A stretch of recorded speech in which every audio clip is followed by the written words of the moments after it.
Yes, hang on. Are you ready for a little bit of a story time?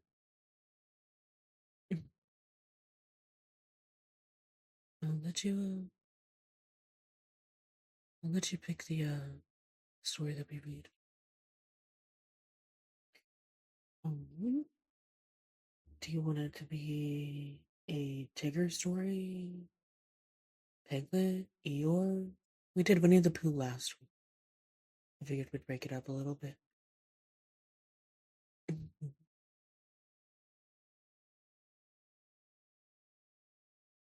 Tigger.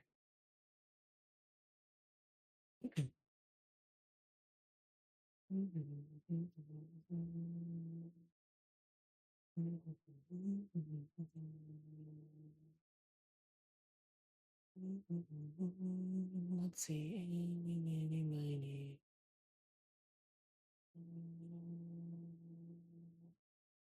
Tigger is unbounced.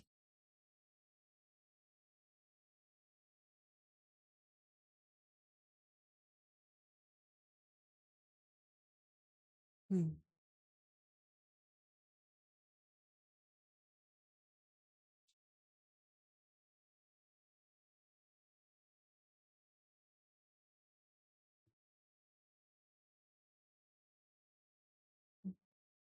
One day, Rabbit and Piglet were sitting outside Pooh's front door listening to Rabbit, and Pooh was sitting with them. It was a drowsy summer afternoon, and the forest was full of gentle sound, which all seemed to say to Pooh, "Don't listen to Rabbit. Listen to me." So he got into a comfortable position for not listening to Rabbit. From time to time, he opened his eyes to say, "Ah," and then closed them again to say, "True." And from time to time, Rabbit said, "You see what I mean, right, Piglet?" "See what I mean, Piglet?" Very earnest, and Piglet nodded earnestly to show that he did. "In fact," said Rabbit, coming to the end of it at last, "Tigger's getting so bouncy nowadays that it's time we taught him a lesson, don't you think, Piglet?" Piglet said that Tigger was very bouncy, and that if he could think of a way of unbouncing him, it would be a very good idea. "Just what I feel," said Rabbit. "What do you say, Pooh?" Pooh opened his eyes and with a jerk and said, "Extremely." "Extremely what?" said Rabbit. "What were you saying?" "What you were saying," said Pooh. "Undoubtedly." Piglet gave Pooh a stiffening sort of nudge, and Pooh, who felt more and more like he was somewhere else, got up slowly and began to look for himself. "But how shall we do it?" asked Piglet. "What sort of lesson, Rabbit?" "That's the point," said Rabbit. The word lesson came back to Pooh as one he had heard from somewhere before. "There's a thing called twistim," he said.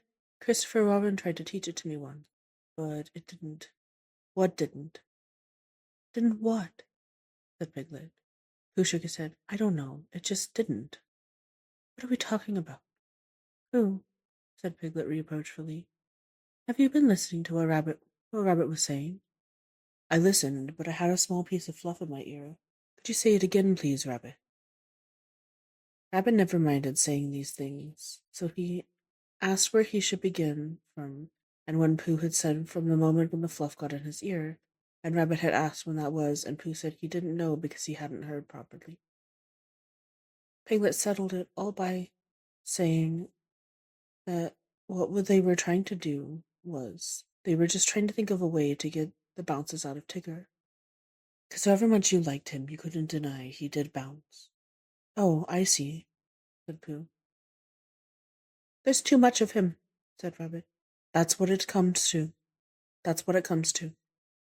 Pooh tried to think, and all he could think of was something that couldn't help at all, so he hummed it very quietly to himself. "If Rabbit was bigger and fatter and stronger, or bigger than Tigger if Tigger was smaller, then Tigger's bad habit of bouncing at Rabbit would matter no longer if Rabbit was taller." "What was Pooh saying?" asked Rabbit. "Any good?" "No," Pooh said sadly. "No good." "Well, I've got an idea. And here it is. We take Tigger for a long explore, somewhere where he's never been, and we lose him there. And the next morning we find him again, and mark my words, he'll be a different Tigger altogether. Why? Because he'll be a humble Tigger. Because he'll be a sad Tigger, a melancholy Tigger, a small and sorry Tigger, and oh, Rabbit, I'm so glad to see you, Tigger, that's why. Will he be glad to see me and Piglet too? Of course. That's good. I should hate him to go on being sad, said Piglet doubtfully. Tiggers never go on being sad, explained Rabbit. They get over it with astonishing rapidity. I asked Owl, just to make sure.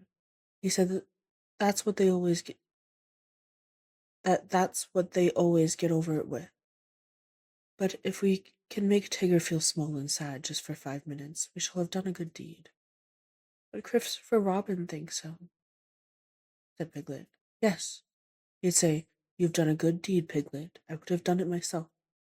Only I happened to be doing something else. Thank you, Piglet. And Pooh, of course. Piglet felt very glad about this, and he saw at once what they were doing to Tigger was a good thing to do. And as Pooh and Rabbit were doing it with him, it was a thing that which even a very small animal could wake up in the morning and be comfortable doing. So the only question was, where should they lose Tigger? We'll take him to the North Pole, said Rabbit, because it was a very long explore finding it, so it will be very long explore for Tigger unfinding it again. It was now Pooh's turn to feel very glad, because it was he who had first found the North Pole, and when they got there, Tigger would see a notice which said, Discovered by Pooh. Pooh found it, and then Tigger would know, which perhaps he didn't know, the sort of bear Pooh was. That sort of bear. So it was arranged that they would start the next morning, and then Rabbit, who lived near Kanga and Roo and Tigger, should now go home and ask Tigger what he was doing tomorrow, because if he wasn't doing anything, what about coming for an explore and getting Pooh and Piglet to come too? If Tigger said yes, that would be all right. If he said no, he won't, said Rabbit. Leave it to me. And he went off busily. The next day was quite a different day. Instead of being hot and sunny, it was cold and misty. Pooh didn't mind for himself, but when he thought of all the honey the bees wouldn't be making, a cold, misty day always made him feel sorry for them. He said so to Piglet when Piglet came to fetch him, and Piglet said that he wasn't thinking of that much, but of how cold and miserable it would be being lost all day and night on top of the forest. But when he and Pooh had gotten to Rabbit's house, Rabbit said it was just the day for them, because Tigger always bounced on ahead of everybody. As he got out of sight, they would hurry in the other direction, and he would never see them again. Not ever, said Piglet. Well, not until we find him again, Piglet. Tomorrow, or whenever it is. Come on, he's waiting for us. When they got to Kanga's house, they found that Roo was waiting too, being a great friend of Tigger's, which made it awkward, but Rabbit whispered, Give it to me, behind his paws to Pooh. I went up to Kanga. I don't think Roo had better come. Said not today. Why not? Said Roo, who wasn't supposed to be listening. Nasty cold day, said Rabbit, shaking his head. And you were coughing this morning. How do you know? Said Roo indignantly. Roo, you never told me, said Kinga reproachfully. It was a biscuit cough, said Roo. Not one you tell about. I think not today, dear. Another day. Tomorrow? Said Roo hopefully. We'll see. You're always seeing, and nothing ever happens, said Roo sadly. Nobody could see on a day like this, Roo, said Rabbit. I don't expect we shall get very far. And then this afternoon Tigger, there you are. Come on, goodbye, Roo. This afternoon come on, Pooh. All ready? That's right, come on. So they went. At first, Pooh and Rabbit and Piglet walked together, and Tigger ran around them in circles, and then, when the path got narrower, Rabbit, Piglet, and Pooh walked one after another, and Tigger ran around them in oblongs. And by and by, when the growths got very prickly on either side of the path, Tigger ran up and down in front of them. And sometimes he bounced into Rabbit, and sometimes he didn't. And as they got higher, the mist got thicker, so that Tigger kept disappearing, and then when you thought he wasn't there, he was again, saying, I say, come on. Before you could say anything, there he wasn't. Rabbit turned around and nudged Piglet. Next time, he said, tell Pooh. Next time. The next time, said Piglet to Pooh. The next what? Said Pooh to Piglet. Tigger appeared suddenly, bouncing into Rabbit and disappearing again. Now, said Rabbit. He jumped into a hole along the side of the path, and Pooh and Piglet jumped after him. They crouched in the bracken, listening. The forest was very silent when you stopped and listened to it. They could see nothing and hear nothing. Shh, said Rabbit. I am. There was a pattering noise, then silence. Hello?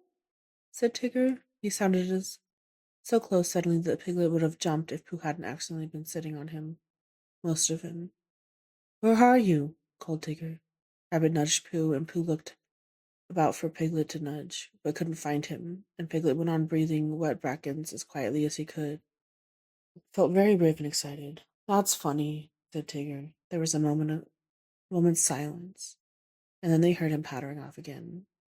For a while longer they waited until the forest had become so still that it almost frightened them. And then Rabbit got up and stretched himself. Well?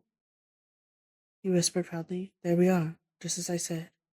I've been thinking, said Pooh, and I think... No.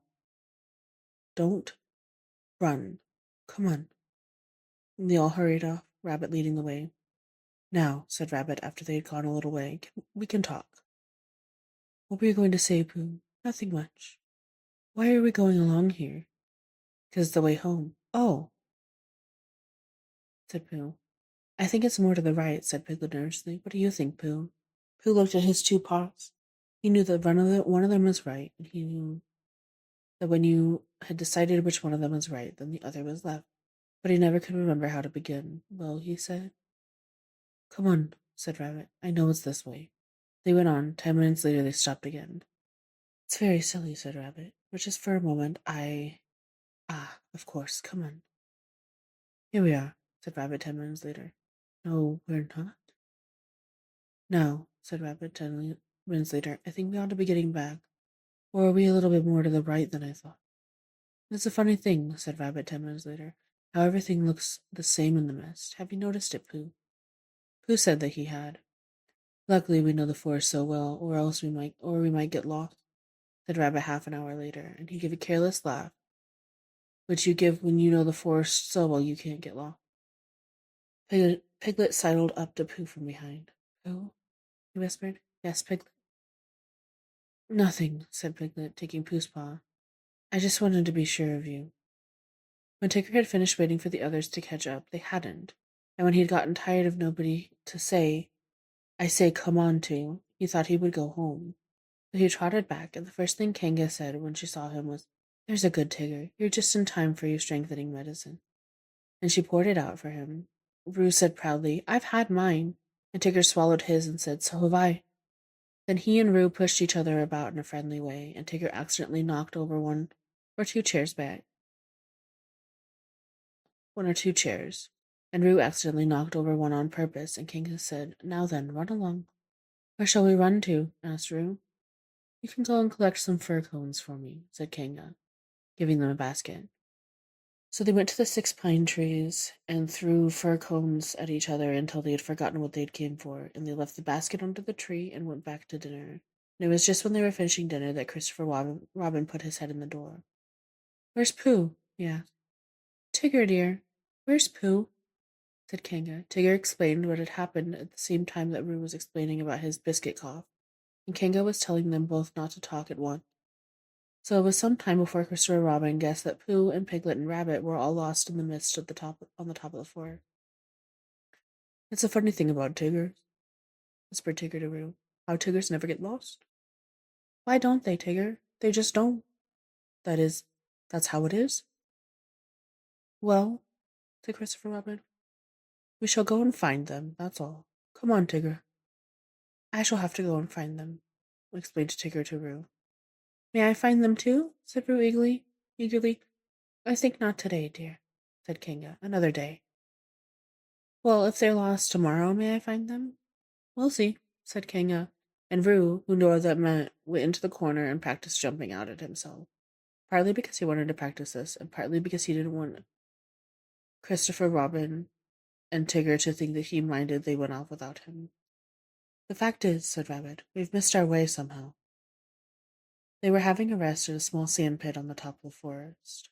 Who was getting rather tired of that sand pit and suspected it was of following them about because whichever direction they started in, they always ended up at it. And each time, as it came through the mist at them, Rabbit said triumphantly, Now I know where we are. And Pooh said sadly, So do I. And Piglet said nothing. He had tried to think of something to say, but the only thing he could think of was, Help! Help! And it seemed silly to say that when he had Pooh and Rabbit with him. Well, said Rabbit, altering a long silence in which nobody thanked him for the nice walk they were having.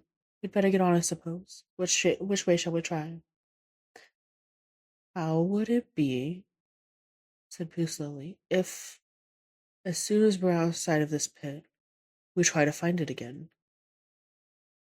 What's the good of that? Said Rabbit. Well, we keep looking for home and not finding it. So I thought if we looked for this pit, we'd be sure not to find it, which would be a good thing, because then we might find something that we weren't looking for, which might just be what we were looking for, really.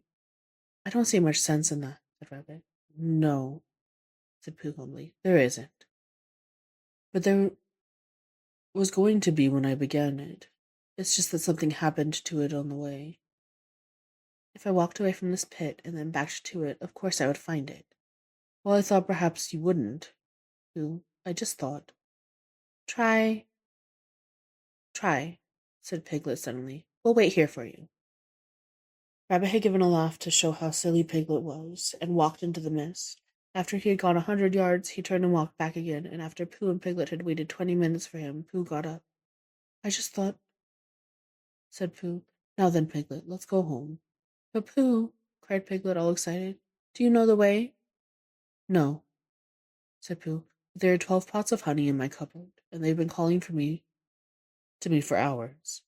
I couldn't hear them properly before because Rabbit would talk. But if nobody says anything except those 12 pots, I think, Piglet, I shall know where they're calling from. Come on. They walked off together, and for a long time Piglet said nothing, as to not interrupt the pots. Then suddenly he made a squeaking noise and an ooh noise, because now he began to know where he was.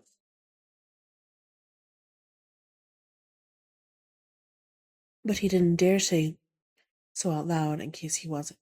And so when he was getting sure of himself that it didn't matter whether the pots were on calling or not, there was a shout from in front of them, and out of the mist came Christopher Robin. Oh, there you are, said Christopher Robin carelessly, trying to pretend that he hadn't been anxious. Here we are, said Pooh. Where's Rabbit? I don't know, said Pooh. Oh, well, I expect Tigger will find him. He's sort of looking for you all. Oh, said Pooh, I've got to get home for something, and so has Piglet, because we haven't had it yet, and I'll come and watch you, said Christopher Robin. So he went home with Pooh and watched him for quite a while. And all the time he was watching, Tigger was tearing down the forest, making loud, yapping noises for Rabbit. And at last a very small and sorry rabbit heard him. When the small and sorry rabbit rushed through the mist at the noise, and it suddenly turned into a Tigger, a friendly Tigger, a grand Tigger, a large and helpful Tigger. A Tigger who bounced, if he bounced at all, in just the beautiful way Tiggers ought to bounce. Oh, Tigger, I am glad to see you, cried Rabbit.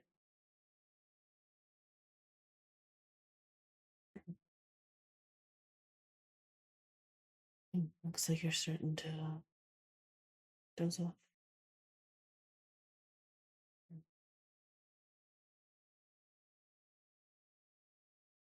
It's very nice to get to do this every week with you.